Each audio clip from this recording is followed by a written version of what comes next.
Hello everyone, कैसे हो आप सभी। उम्मीद करता हूँ अच्छे होंगे। तो चलिए शुरू करते हैं हम लोग चक्रवृद्धि ब्याज के पार्ट 3। कुछ देर रुकिए, देखिए वीडियो पसंद आता है तो लाइक कीजिएगा, काम का चैनल लगे तो सब्सक्राइब कीजिएगा। तो चलिए बिना देर किए हुए शुरू करते हैं। तो सवाल में क्या दिया हुआ है, मूलधन दिया हुआ है 18,000, दर दिया हुआ है 16.2/3%, समय हमें दिया गया है 1 वर्ष 73 दिन के लिए और निकालना है हमें चक्रवृद्धि ब्याज। ऐसे तो फार्मूला लगा के लॉन्ग मेथड या किताबिक मेथड से तो आप बना ही लेंगे, लेकिन कैसे बनाएंगे हम आसान सा तरीका से। तो पहले देखिए 16.2/3 को हम लोग लिख सकते हैं कितना, 50/3%। 50/3% को हम लिख सकते हैं 50/3 गुने 100, ठीक है। तो इसको कितना लिख सकते हैं, मतलब 1/6 भाग। दर जो लग रहा है मूलधन का 1/6वां भाग लग रहा है, प्रति वर्ष दर लग रहा है, ठीक है। तो चलिए इसको हम मिटा दें या रहने देते हैं। चलिए 1/6 भाग, हमें दर कितना लग रहा है 1/6 भाग, 2 वर्ष के लिए लग रहा है। तो हम लोग कितना मानेंगे मूलधन को, तो 2 वर्ष है तो समय 2 वर्ष नहीं जाके 1 वर्ष 73 दिन मान लेते हैं, मोटा मोटी 2 वर्ष। तो मूलधन क्या मानेंगे, 6 का स्क्वायर कर देंगे तो 36 हो जाएगा। मूलधन क्या हो जाएगा 36। 36 का 1/6 हिस्सा लग रहा है, कितना लग रहा है 1/6 हिस्सा। 1/6 हिस्सा 36 का कितना होगा, 36 होगा। अगर 2 वर्ष ये पूरा होता तो फिर इसका 1/6 हिस्सा दूसरा वर्ष में भी लगता और इसका भी दर, इसका भी मूलधन ब्याज कितना होता, 6 रुपया होता और इसका भी ब्याज लगता, ब्याज का भी ब्याज लगता है 1/6 दूसरा वर्ष में। तो ये कितना हो जाता, 1 हो जाता। ये दूसरा वर्ष 2 वर्ष पूरा होता तब जाके ये 7 हिस्सा दर होता। पहला वर्ष में तो 6 दर रहेगा ही, दूसरा वर्ष में ये 7 ना होके कितना 73 दिन का ही दर लगेगा। तो टोटल तो ये हम कितना निकाल लिए हैं ब्याज, 1 वर्ष पूरा का पूरा दूसरा वर्ष का, लेकिन 73 दिन है। 73 दिन को अगर वर्ष में बदलते हैं तो 73/365, मतलब कितना 1/5, मतलब साल का 1/5वां हिस्सा 73 दिन होता है। तो दर को क्या कर लेंगे, यहाँ जो ब्याज आ रहा है दूसरा वर्ष का उसको क्या कर लेंगे 1/5वां हिस्सा कर लेंगे।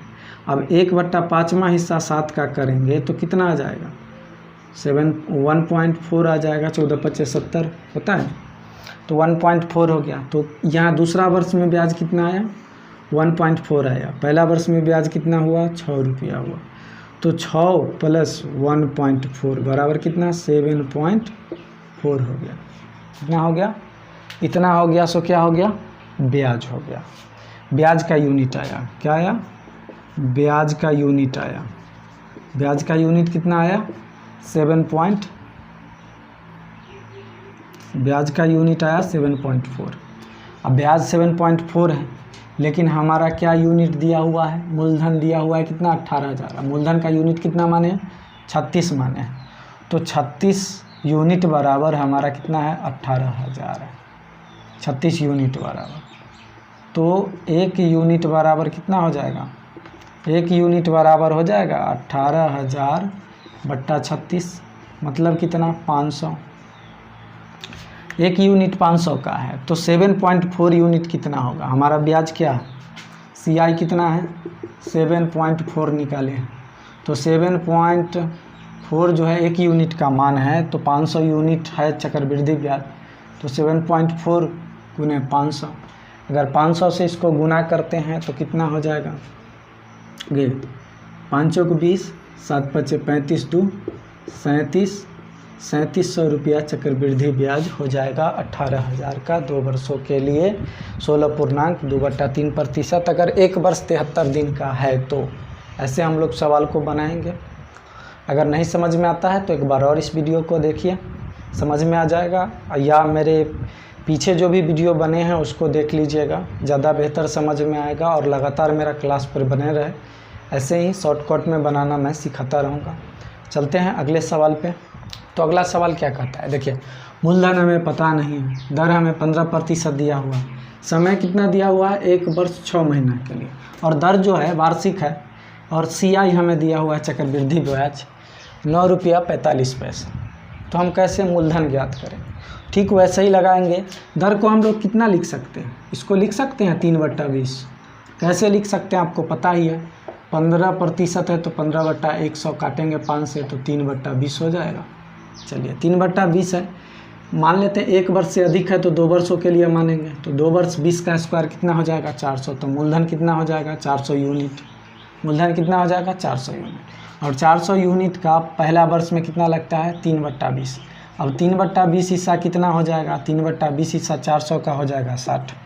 फिर दूसरा वर्ष में भी अगर 3/20 हिस्सा लगाते हैं तो ये भी कितना हो जाएगा 60। लेकिन ये पूरा का पूरा वर्ष नहीं है, आधा वर्ष है, लेकिन 60 का भी तो फिर 3/20 हिस्सा लगेगा, तो ये कितना हो जाएगा अगला वर्ष में 3×3 9 हो जाएगा। तो देखिए ये पूरा का पूरा दूसरा वर्ष का ब्याज आ गया, लेकिन दूसरा वर्ष पूरा नहीं लग रहा है, 6 महीना। 6 महीना वर्ष का कितना होता है, आधा होता है। एक वर्ष का आधा होता है तो आधा कर लेंगे, तो 69/2 करेंगे तो कितना हो जाएगा, ये 69/2 करते हैं तो ये हो जाएगा आपका 30 दूना 70 तो 34.5 हो जाएगा ये, और 60 यूनिट ये पहला वर्ष का तो पूरा का पूरा लगेगा, और दूसरा वर्ष में 6 महीना का लगेगा, मतलब ये आधा लगेगा, ये जितना यूनिट होना चाहिए था। तो कितना हो जाएगा 60 + 34.5, तो CI का यूनिट कितना हो जाएगा 94.5। CI का यूनिट कितना है, CI कितना रुपया दिया हुआ है 9.45। CI का यूनिट कितना है 94.5, तो बराबर 9.45। तो एक यूनिट का मान कितना हो जाएगा, एक यूनिट का मान हो जाएगा आपका 1/10। कितना हो जाएगा 1/10 हो जाएगा जब इसको आप काटिएगा। तो एक यूनिट का मान 1/10 हो गया। तो हमारा कितना है, मूलधन कितना यूनिट माने हैं, तो 400 यूनिट माने हैं। तो 400 यूनिट तो 400 गुने 1/10, तो कितना हो गया 40 हो गया। सो क्या हो गया आपका P आ गया, मूलधन आ गया। ठीक है, उम्मीद करता हूँ अब थोड़ा थोड़ा समझ में आ रहा होगा आप लोग को। फिर अगला वीडियो पे भी बने रहिएगा और लगातार वीडियो पे बने रहिएगा तो ज़्यादा बेहतर समझ में आएगा। अगला सवाल पे फिर हम लोग चलते हैं। अगर नहीं समझ में आ रहा है तो एक बार फिर से आप देख लीजिएगा पूरी वीडियो को। चलिए अगला सवाल पे चलते हैं। तो सवाल क्या कहता है, सवाल है दिया हुआ मूलधन नहीं पता है, दर हमें 10% है, समय 3 वर्ष के लिए दिया गया है, और चक्रवृद्धि ब्याज कंपाउंड इंटरेस्ट आपको 6620 रुपया है। तो हमें मूलधन निकालना है। तो क्या करेंगे, अब देखिए ये 3 वर्ष के लिए दर दिया हुआ है, तो दर जो होता है ये दर जो है क्रमबद्ध बढ़ना हो गया। चक्रवृद्धि ब्याज का मतलब क्या, क्रमबद्ध बढ़ना हो गया।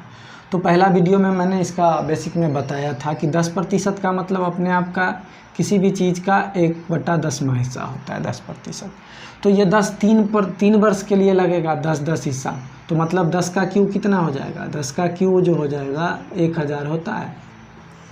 सिंपल सी बात समझ लीजिए, या ऐसे मान लीजिए 10 ये हो गया, और एक हिस्सा बढ़ के इसका मिश्र धन कितना हो जाएगा 11 हो जाएगा। फिर अगला वर्ष में 10 इसका एक हिस्सा बढ़ के 11, फिर 10 ये 11, मतलब ये हो जाएगा मूलधन कितना 1000 हो जाएगा, और मिश्र धन इसका 1331 हो जाएगा। तो चक्रवृद्धि ब्याज कितना हो रहा है 331 रुपया इसका चक्रवृद्धि ब्याज। चक्रवृद्धि ब्याज का यूनिट कितना आया, इतना आया। ये आपका आया मूलधन, P का यूनिट है, P दिया हुआ है। ये आपका मिश्र धन दिया हुआ है, ये क्या है CI दिया हुआ है।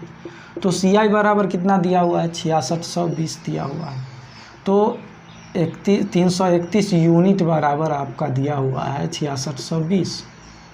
तो एक यूनिट का मान कितना हो जाएगा, एक यूनिट का मान हो जाएगा, देखिए 331 दूना 662 और 0 का 0 20, तो एक यूनिट का मान 20 है। अब हमारा क्या है, मूलधन निकालना है। मूलधन कितना था 1000 था, मतलब एक यूनिट का मान 20 है तो 1000 यूनिट मूलधन है। तो 1000 यूनिट का मान कितना हो जाएगा 1000 गुने 20, मतलब 20000 मूलधन हो गया। बड़ी आसानी से बन गया सवाल।